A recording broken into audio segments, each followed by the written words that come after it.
Ngồi dưới đây xin chào cả nhà nha. Hiện tại mình đang có mặt tại chùa Seray Suosday Đôn Lọ. Thì mình đến đây để mình chia sẻ lại kiết giới Sima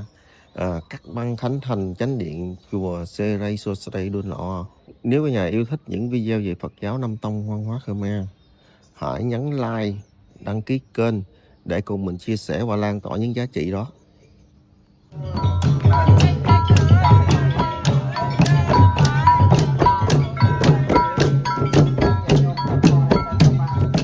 Chùa Seray Suosday Đôn Lọ, còn gọi là chùa Giữa, tọa lạc tại xã Trà Côn, tỉnh Vĩnh Long. Và hôm nay là ngày lễ kiết giới Sima khánh thành chánh điện chùa. Lễ diễn ra trong 3 ngày, ngày 13, 14, 15 tháng 2 năm 2016 dương lịch, nhằm ngày 26, 27, 28 Tết.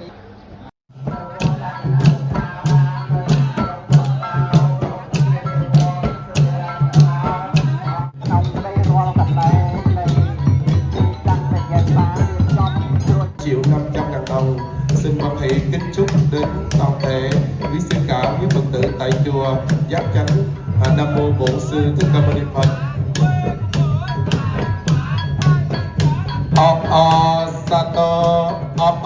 Sato no pinning យើងខ្ញុំប្រសង់គ្រប់ព្រះអង្គសូមលំអរកាយ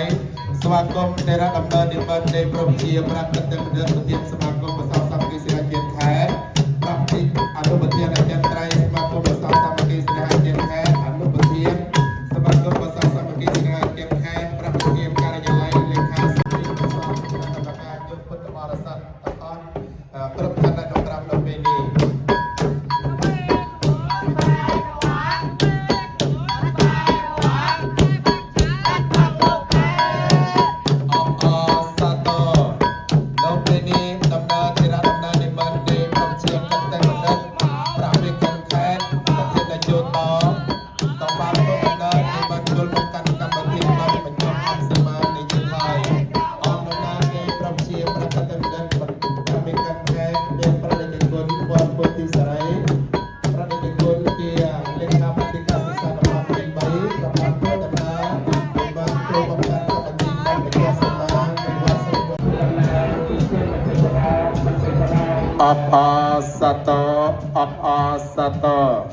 នៅពេលនេះគណៈចាត់តាំងពិធីបន់សូមស្វាគមន៍ទេរដំណើរនិមន្តនៃព្រះរាជគុណសមាជិកអចិន្ត្រៃយ៍សមាគមប្រសង់សមាគម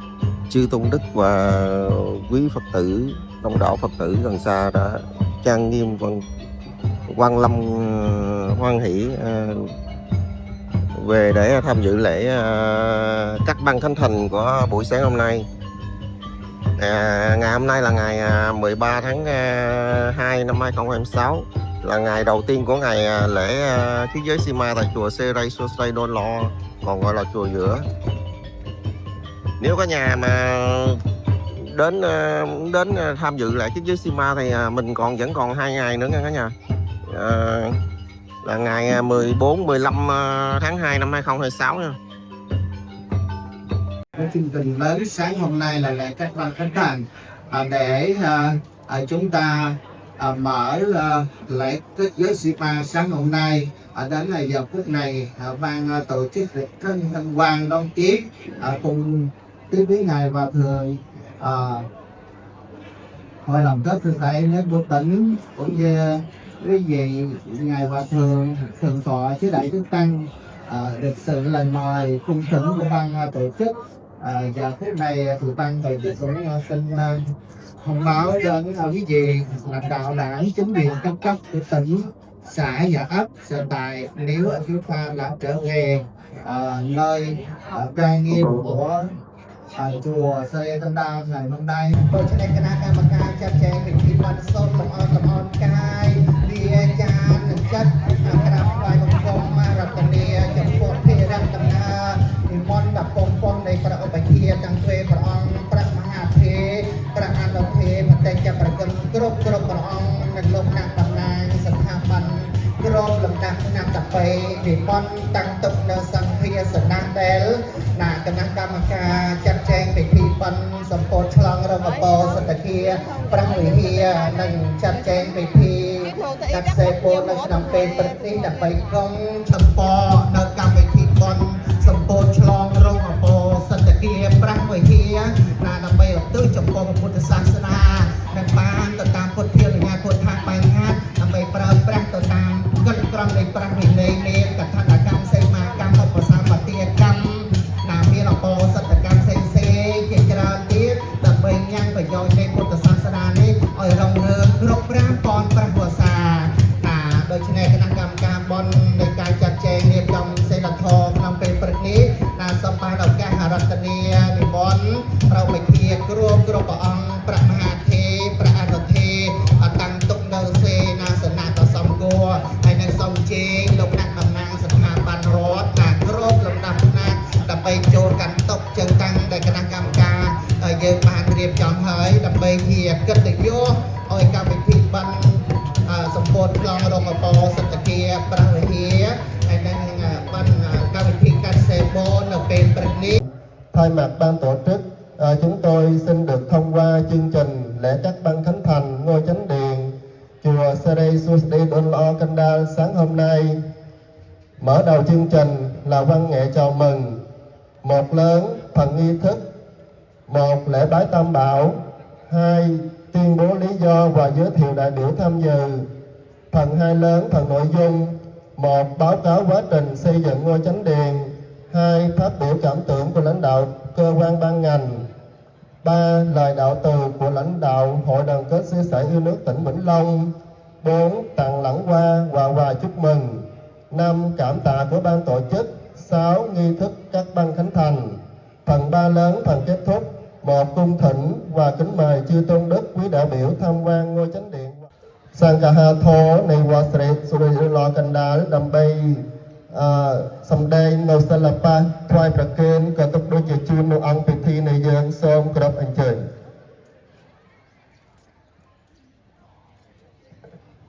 subscribe cho kênh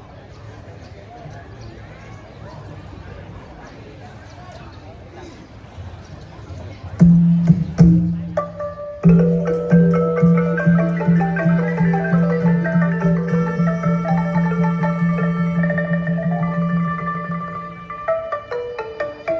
không bỏ lỡ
ចលនា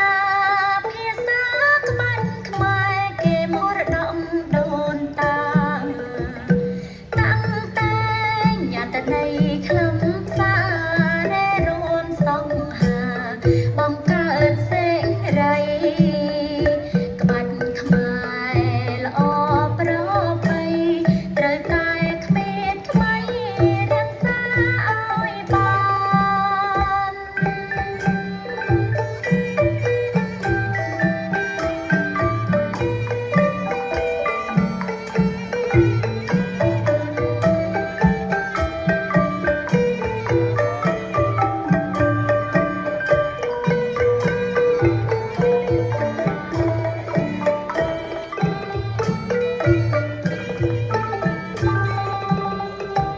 រាល់គ្នា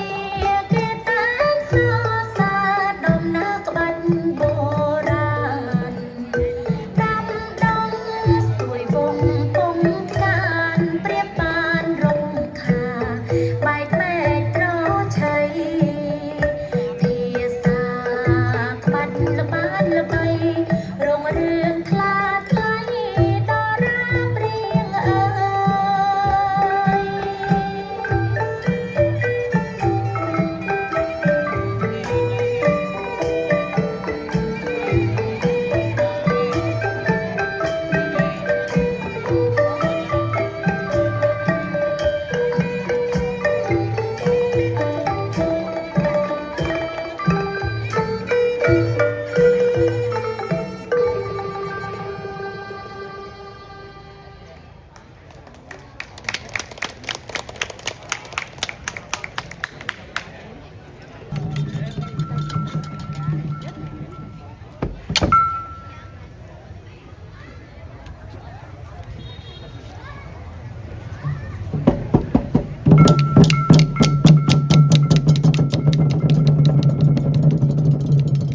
អ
រដ្ឋញាតិញោមពុទ្ធបរិស័ទដើម្បីធ្វើបទនមស្ការបរតនត្រ័យtiếp theo chương trình lễ bái tam bảo xin kính mời toàn thể quý đại biểu chắp tay niệm Phật cầu gia vị. Namo tassa bhagavato arahato samma sambuddhassa. Namo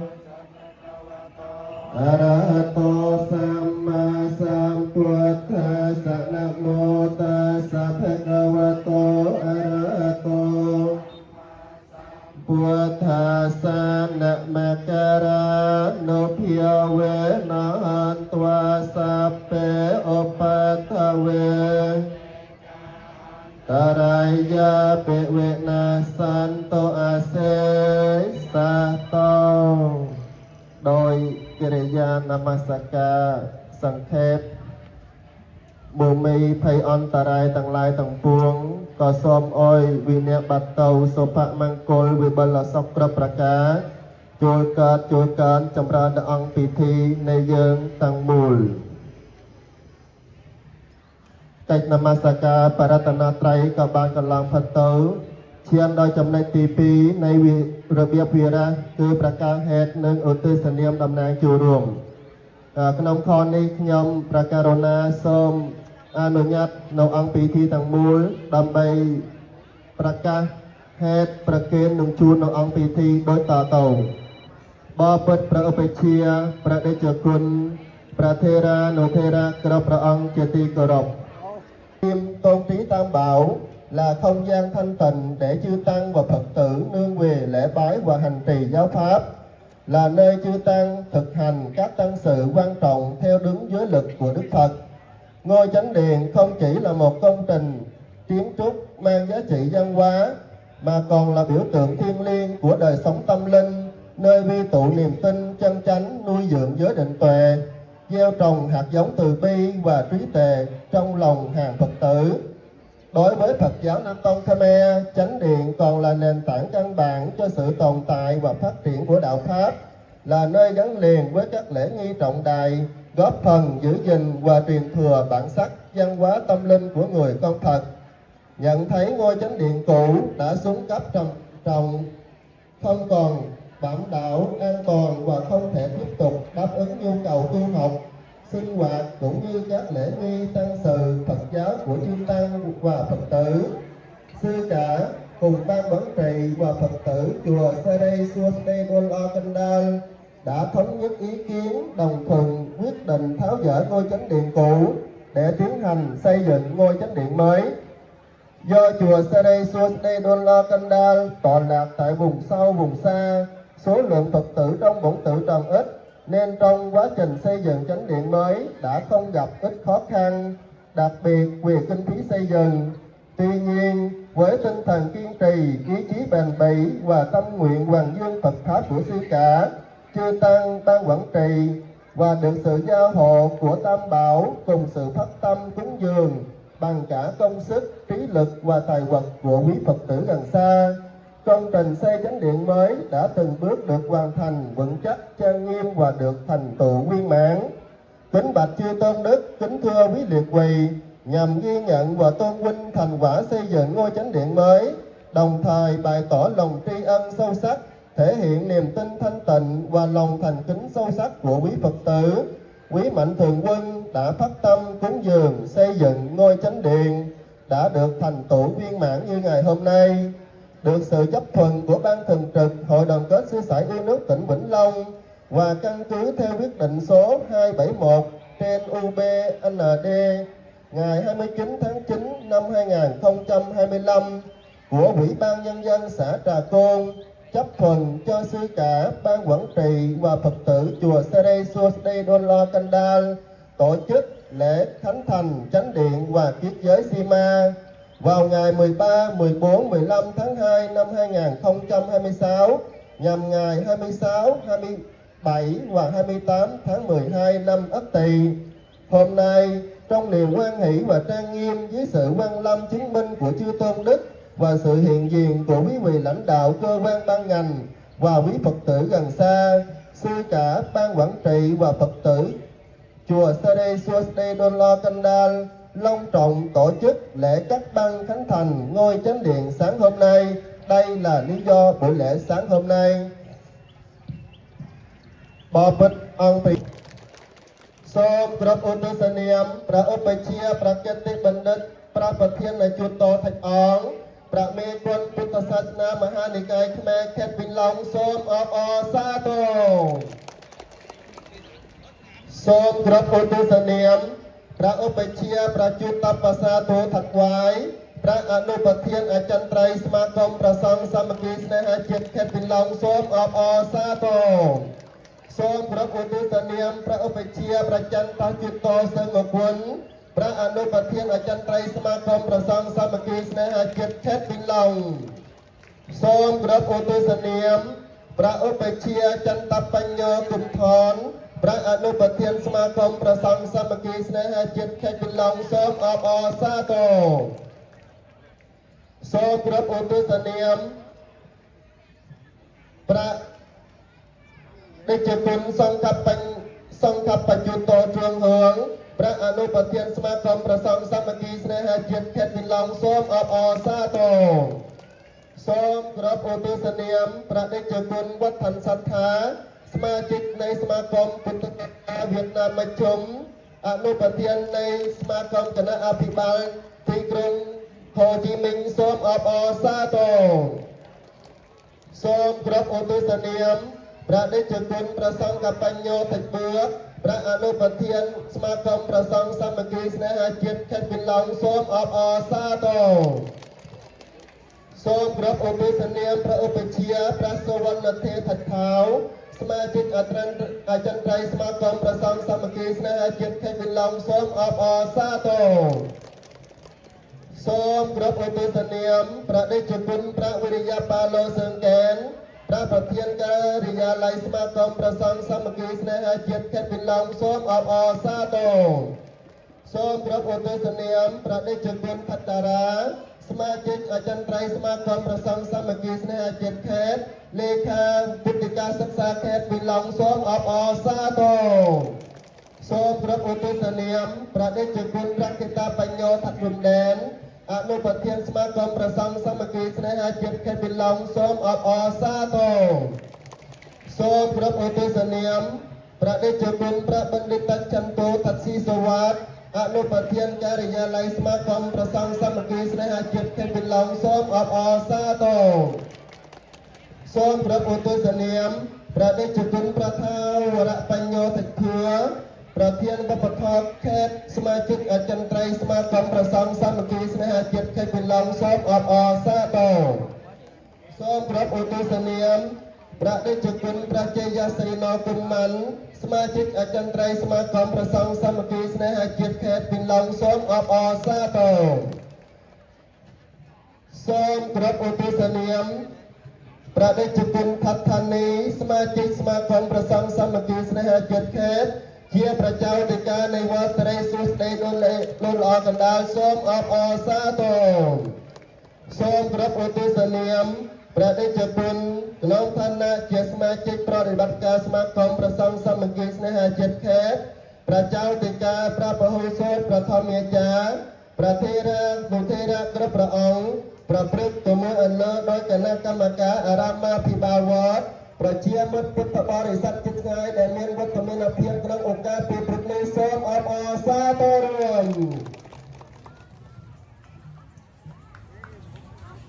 Đồng hoan hỷ tham dự và chứng minh buổi lễ sáng hôm nay. Giờ phút này thay mặt ban tổ chức, chúng tôi xin được trân trọng giới thiệu. Vì phía lãnh đạo tỉnh xin được trân trọng giới thiệu ông Lê Đức Quỳnh, Phó Giám đốc Sở Dân tộc và Tôn giáo tỉnh Vĩnh Long xin nhiệt hoan nghênh. Xin trân trọng giới thiệu Đại tá Trần Quốc Phục, Phó Giám đốc Công an tỉnh Vĩnh Long. Về phía đại biểu cấp xã, ban tổ chức xin được trân trọng giới thiệu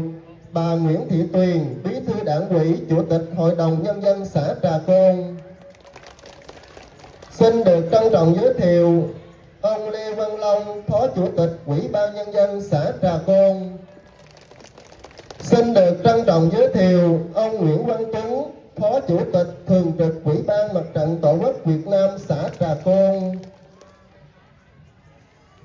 Xin được trân trọng giới thiệu ông Thạch Ngọc, trưởng ban nhân dân ấp Trà Mòn. Về phía lãnh đạo khách mời, ban tổ chức xin được trân trọng giới thiệu bà Đặng Thị Bé Sáu, Bí thư Đảng ủy, Chủ tịch Hội đồng Nhân dân xã Vĩnh Xuân. Xin được trân trọng giới thiệu ông Nguyễn Thành Công, Phó Chủ tịch Ủy ban Nhân dân xã Vĩnh Xuân. Cùng toàn thể chư nam nữ Phật tử, quý mạnh thường quân, các gia đình thí chủ cùng tham dự buổi lễ cắt băng khánh thành sáng hôm nay xin được nhiệt liệt hoan nghênh chung.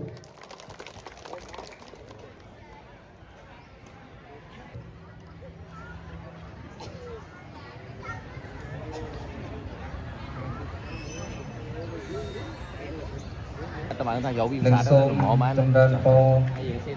tâm năng cân năng pro thực khu cột rộp thả bàn cân năng cam caอาจารย์ยงวอดประเจียมิตรปุตบาสัตตรบรูปเจตีรับอ่านអង្គខ្ញុំប្រកាសណាក្រកឡើងនៅឱកាសវេលាពេលនេះក៏សូមអាននៅរបាយការណ៍អំពីការកសាងនៅរោងឧបោសថប្រវិហារនាវត្តស្រីសុស្ដីដុនល្អ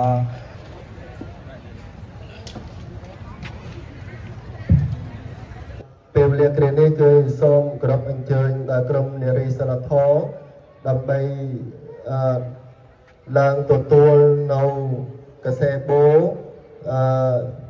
ដង្ហែទៅខាងមុខព្រះវិហារនៃយើងរៀបចំកម្មវិធីកាត់កសែបូសូមគោរពអញ្ជើញ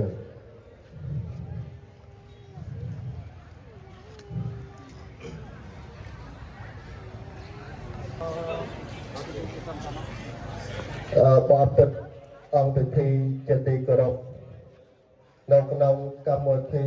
នាពេលព្រឹកនេះគណៈចាត់តាំងនៃយើងខ្ញុំក៏បានទទួលស្វាគមន៍នៅព្រះដំណើរដល់ពងប៉ុស្តិ៍នៃព្រះឧបជាដែលជាប្រមន្ត្រីសង្ឃេតពេលវេលាគ្រានេះគឺខ្ញុំប្រកាសណាសូមគោរពរតនានិមន្តព្រះឧបជាប្រតិទិបណ្ឌិតថសិបសាន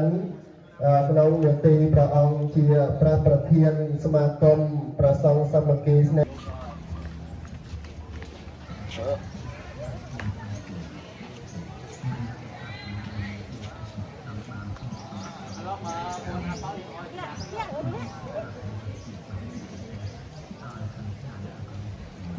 thôn đó khang buông đó thôn ấy khang buông đó đấy khang buông đó từ ấy buông thô tiết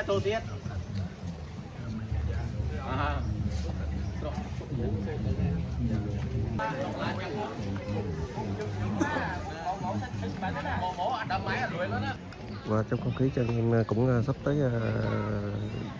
nghi lễ trọng đại nhất là các bằng khánh thành ngôi chánh điện chùa Sê Đôn Lọ, còn gọi là chùa giữa. Sự quan lâm của chư tăng và quý Phật tử, đông đảo quý Phật tử gần xa.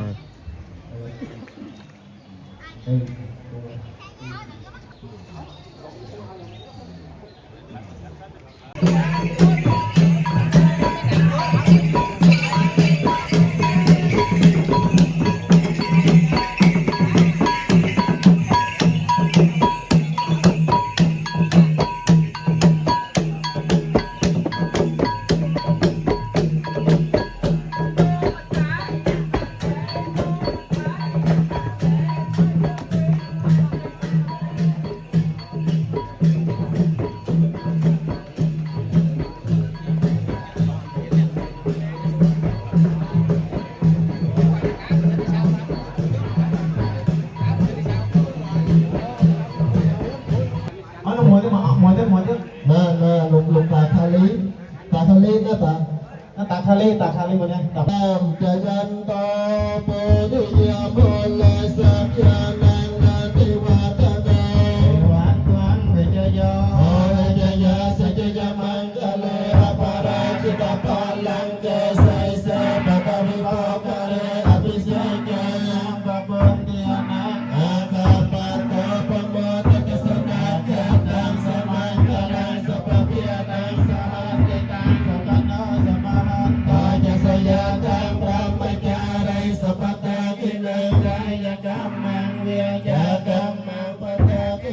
Pada kena bano jamang panai te pada kena nikan tuan hadapan tante pada kena somang nomo nania somang nomo nania pintu dan kesalahan sempurna prawi ni watana somang nomo nania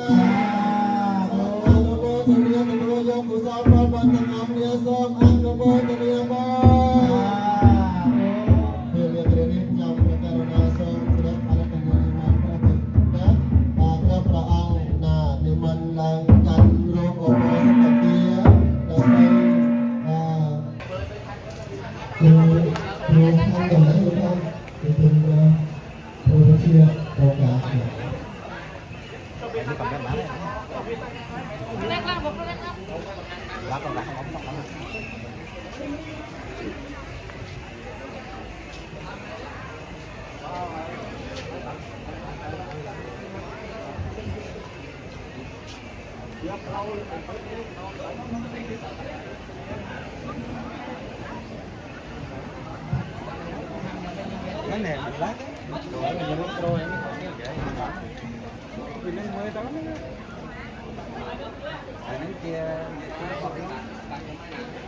នៅកណ្ដាលទូវិទ្យាមកនេះនៃកម្មវិធីរបស់ខ្ញុំដែលប្រារព្ធពិធីកាត់ខ្សែគូដើម្បីសេពូតព្រះនៅរោងបោសុខភាពរបស់ខ្ញុំក៏បានសម្រាប់ជាស្ថាពរឧទាហរណ៍ធារាដំណើរយុវជនរបស់ប្រទេសប្រគុណប្រាឧបជាប្រាប្រធាននៃព្រះសង្ឃស្នេហាសាមគ្គី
khánh thành